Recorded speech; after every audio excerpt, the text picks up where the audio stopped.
নম্বর আল্লাহ পাক বলছেন আল-আবিদুন, যারা আমার ইবাদত করবে তারা হচ্ছে আমার বিশ্বাসী বান্দা। ইবাদতটা হতে হবে আল্লাহর জন্য। আল্লাহ পাক মানুষ এবং জিন কেন বানালেন?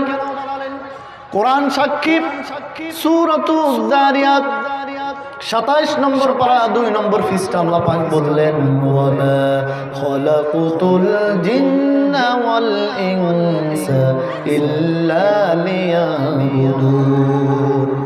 আল্লাহ রাব্বুল আলামিন বলেছেন আমি মানুষ আর জিনকে সৃষ্টি করেছি আমার ইবাদতের জন্য।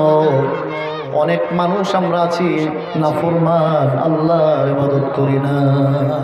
অনেক মানুষ আছে নাফরমান, আল্লাহর ইবাদত করে না। অথচ আল্লাহ পাক সব মানুষগুলোকে বানালেন, জিনদেরকে বানালেন তার ইবাদতের জন্য। আল্লাহ পাক বলেছেন ওয়াল জিন্না ওয়াল ইনসা, আমি মানুষকে আর জিনকে আমার ইবাদতের জন্য বানিয়েছি। এই কথাটাই সূরাত বনী ইসরাঈল 15 নম্বর পারায় 3য় পৃষ্ঠায় আল্লাহ পাক বলেছেন ওয়াকাদা রাব্বুকা আল্লা তা'বুদু ইল্লা ইয়্যা, ওয়াকাদা রাব্বুকা আল্লা তা'বুদু ইল্লা ইয়্যা।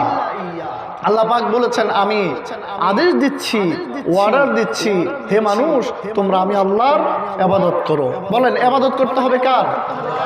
আল্লাহ। ইবাদত করতে হবে আল্লাহর।